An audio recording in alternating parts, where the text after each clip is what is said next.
জামাত ইসলামের রাজনীতি এখানেই শেষ করে দেওয়ার মহাপ্রজেক্ট, মহাপরিকল্পনা বাস্তবায়ন চলছে এবং সর্বোচ্চ চেষ্টা চলছে। জামাতের রাজনীতি যতদূর এসেছে এখানে আটকে দিতে চায়। কতদূর এসেছে? জামাত তার ইতিহাসে সবচেয়ে জনপ্রিয় অবস্থা পার করছে, সুসময় পার করছে, তাদের নিবন্ধন ফিরে পাচ্ছে, এটিএম আজহারুল ইসলাম মুক্তি পেয়েছে, অনেকটা ইতিহাসে দায় মুক্তিও পেতে বসছিল। রাজনীতি হওয়া শুরু করেছিল 24 ভিত্তিক, 71-এর উপর বাজেট কমানো হয়েছিল, 24-এর উপর বাজেট বাড়ানো হয়েছে। এর মানে যেটার উপর বাজেট বাড়ানো হবে রাজনীতি হবে, রাজনীতিতে ডমিনেট করবে এটা। আপনি যদি 1991-তে রাজনীতিতে যা ঘটেছিল, গণঅভ্যুত্থান, এরশাদের পতন, ওইটার পেছনে যদি আপনি বিলিয়ন অ্যান্ড বিলিয়ন ডলার খরচ করেন, অথবা আপনি 91-র ঘটনার উপর যদি 71-এর চাইতে বেশি খরচ করতেন টাকা পয়সা, তাহলে দেখতেন যে 71-এর চাইতে 91 বড় হয়ে যেত। মানে হিসাবটা সিম্পল, আপনি যে ইভেন্টের উপর বেশি টাকা খরচ করবেন রাষ্ট্র হিসাবে, সেটাই রাজনীতিতে ডমিনেট করবে। যখন একটা সুন্দর সময় আসছিল জামাত ইসলামের জন্য, এই জায়গাটাই জামাতের রাজনীতি আটকে দেওয়ার সিদ্ধান্ত হয়েছে যে এর চাইতে বেশি দূর যেন না যেতে পারে, 10-15টার বেশি সিট যাতে না পেতে পারে, ক্ষমতা যেন যেতে না পারে। যত দূর আসছে তত দূর, আর সামনে যেতে দেওয়া যাবে না। অনেক ভালো সময় পার হয়েছে, এখানে আটকে থাকো, এই সার্কেলের মধ্যে, সাইকেলের মধ্যে থাকো। এটা হচ্ছে জামাত বিরোধী বা যারা জামাতের ভালো চায় না তাদের সিদ্ধান্ত। বিরাট একটা গোষ্ঠী এর সাথে জড়িত। তবে আমি আজকে মেইনলি ফোকাস করব যে সাবেক শিবিরের সাথে জড়িত। সাবেক শিবির একটা বিরাট অংশ, তারা চায় না যে জামাত আর সামনে যেতে পারবে, তারা চায় জামাতের রাজনীতি এখানে আটকে যাবে। এই সাবেক শিবিরে কারা? সাবেক শিবিরদের মধ্যে অনেক ক্যাটাগরি আছে। একটা অংশ আছে যে সাবেক শিবির হিসেবে নিজেদের পরিচয় অস্বীকার করে, গোপন করে, গোপন করতে পারুক আর না পারুক, বা তারা রিপেন্ট যে আমি শিবির করতাম। এটা ছোট একটা অংশ, খুব ছোট একটা অংশ।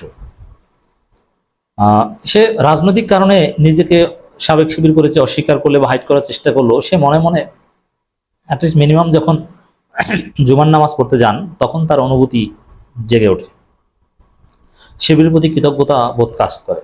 আমার যেটা অ্যানালাইসিস, জামাত শিবিরকে পর্যবেক্ষণ করে, শিবিরের একজন সাবেক সাথী এরকম আছে, আমি চিনি শিবিরের সাবেক সাথী, সে এখন একজন প্রফেশনাল নেশাখোর।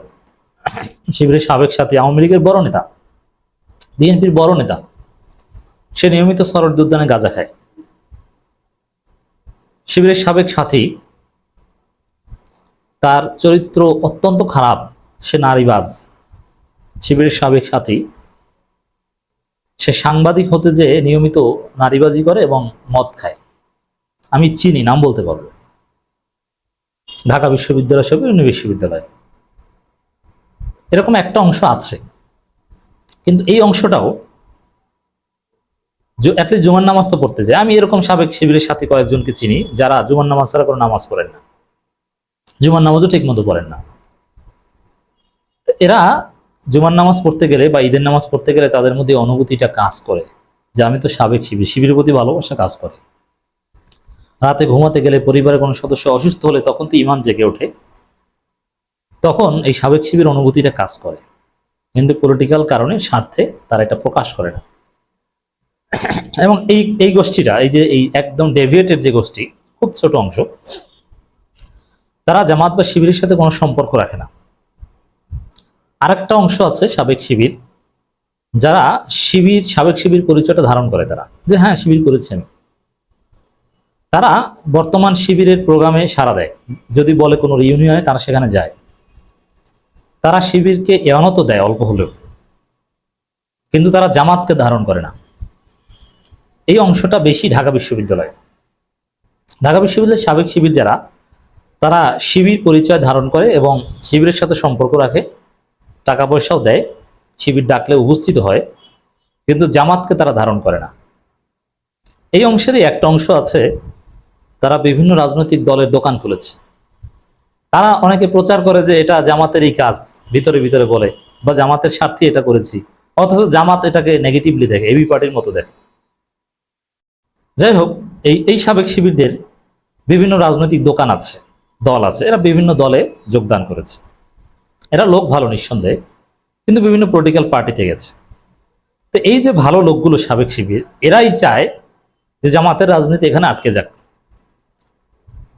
এবং এতে তারা খুশি। এই যে জামাত ইসলামীকে গেজেটেড সশস্ত্র পাকিস্তানের হায়ানা বাহিনীর অংশ করা হয়েছে গেজেট প্রকাশ করে, যেটা গত 54 বছরে কেউ করেনি। গেজেটের স্বাধীনতা বিরোধী, এতে কোনো আপত্তি নেই। পলিটিক্যাল পার্টি হিসেবে রাজনৈতিক ভুল সিদ্ধান্ত নিয়েছে, এটা জামাত স্বীকার করে, এটা গেজেটে থাক।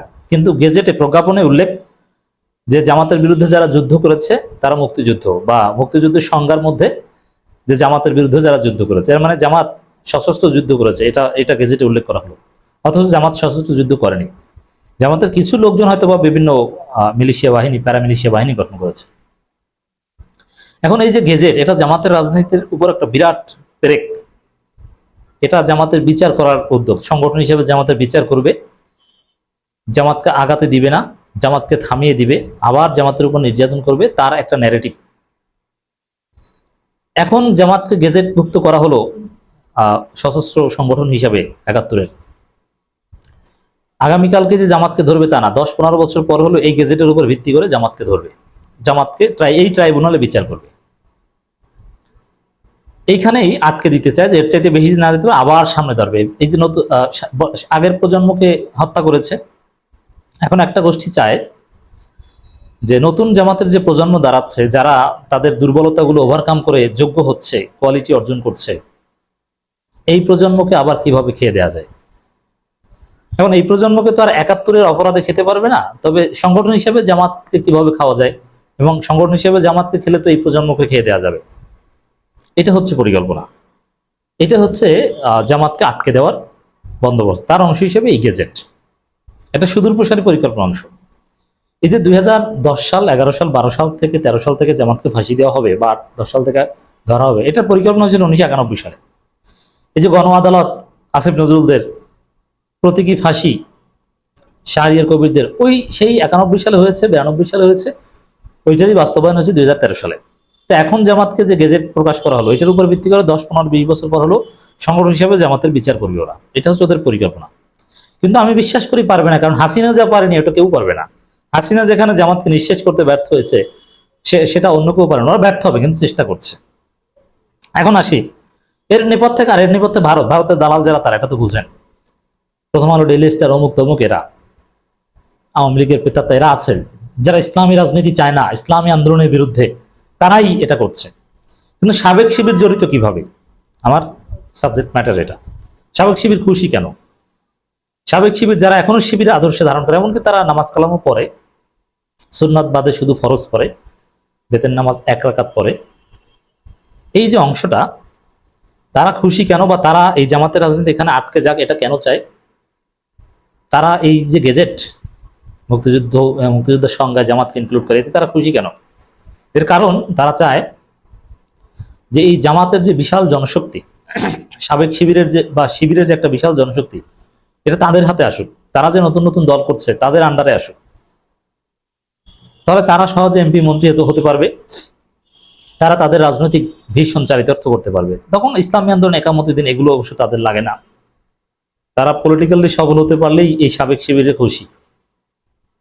আশা করি বুঝাতে পারছি যে কেন, কোন স্বার্থে ভদ্র সাবেক শিবির কানেক্টেড টু বর্তমান শিবির, তারা জামাতের রাজনীতি এখানে আটকে যাক এটা চায় তাদের সাথে।